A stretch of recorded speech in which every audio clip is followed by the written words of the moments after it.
म्हणतो आत्मविश्वास असावा पण अति आत्मविश्वास असू नये.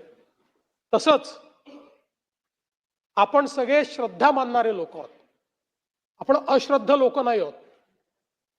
पण श्रद्धा आणि अंधश्रद्धा यांच्यामध्ये खूप छोटी लाईन आहे आणि ती लाईन ज्यावेळेस व्हायलेट होते त्यावेळी काय परिस्थिती होते ते या प्रकरणाने आपण बघितलेलं आहे.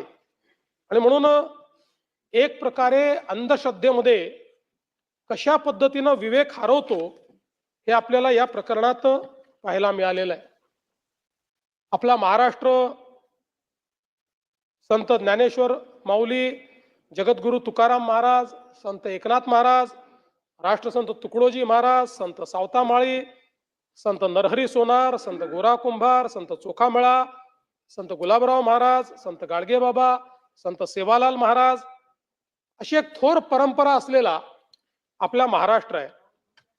यांच्यापैकी कोणीही देवाचं अस्तित्व नाकारलेलं नाही, पण या सगळ्यांनी अंधश्रद्धेवर प्रहार केलेले आहेत. आपण जर बघितलं तर ज्ञानेश्वर माऊलींनी धर्म आणि श्रद्धेचा अर्थ पसायदानातून आपल्याला सांगितला. दुरितांचे तिमिर जाओ, विश्वस्व धर्म सूर्य पाहो, हे सांगत असताना दृष्ट प्रवृत्तीवर त्यांनी प्रहार केलाय. अंधश्रद्धा, अज्ञान, अंधार हा सगळा नाहीसा झाला पाहिजे आणि जग ज्ञानरूपी प्रकाशमय झालं पाहिजे, अशा प्रकारची भावना आणि कामना त्यांनी जगाकरता केली आहे. जगद्गुरु संत तुकाराम महाराज म्हणतात, जे का रंजले गांजले त्यांची म्हणे जो आपुले, देव तेथेची जाणावा. या ठिकाणी तोची साधू ओळखावा आणि देव तेथेची जाणावा, अशा पद्धतीनं जगद्गुरु संत तुकाराम महाराजांनी सांगितलंय. आणि म्हणून खऱ्या अर्थानं देवत्व कुठे बघितलं पाहिजे हे देखील त्याचाही विचार करण्याची एक वेळ आपल्याला आली आहे. संत एकनाथ महाराजांनी एका जनार्दनी काया वाचा राम जपा, सोपे हे साधन तेणे नोहे पुण्य पाला. म्हणजे बाहेरच्या क्रियाकांडाऐवजी मनामध्ये राम जपा हे सर्वात सोपं साधन आहे, अशा पद्धतीनं आपल्याला उपदेश दिलाय. तर संत सेवालाल महाराजांनी सोप्या शब्दामध्ये शिकवण दिली आहे, जाणजो छाणजो पचच माणजो. म्हणजे आधी जाणून पहा, पडताळून पहा आणि मगच माना. मला असं वाटतं की आजच्या परिस्थितीमध्ये हे जे काही प्रकरण या ठिकाणी आहे, या प्रकरणामध्ये हीच संतांची शिकवण आपल्या सर्वांकरता अत्यंत महत्वाची आहे. आणि म्हणून या प्रकरणातनं निश्चितपणे सरकार म्हणून, समाज म्हणून आपल्याला प्रत्येकाला शिकायला मिळेल. उद्या रामनवमी आहे, त्यामुळे प्रभू श्रीरामांच्या चरणी हीच प्रार्थना आहे की आपला महाराष्ट्र धर्म हा वाढला पाहिजे, पण भोंदूगिरीला कुठेही स्थान मिळता कामा नये, या दृष्टीने आपल्याला काम केलं पाहिजे. आणि म्हणून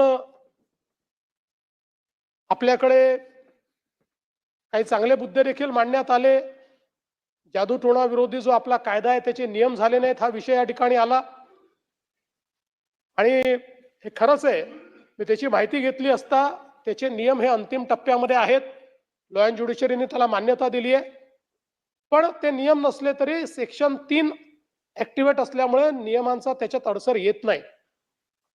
पण या कायद्याची अंमलबजावणी आपण ताकदीने केलेली आहे.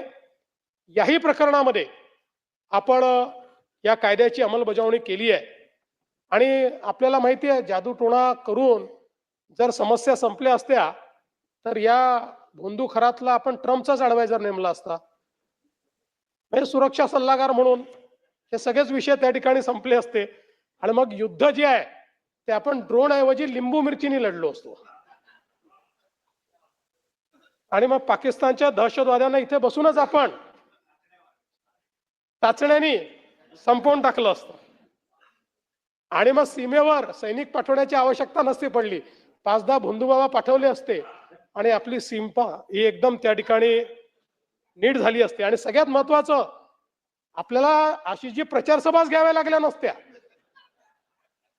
एका ठिकाणी बसून सगळ्या निवडणुका या जिंकता आल्या असत्या. पण मला असं वाटतं की आपण हे लक्षात घेतलं पाहिजे की आपण ज्याला स्पिरिच्युअलिटी म्हणतो, अध्यात्म म्हणतो, सकारात्मकता, प्रामाणिकता आणि कोणाचे अहित ज्यात होत नाही ती खरी श्रद्धा आहे.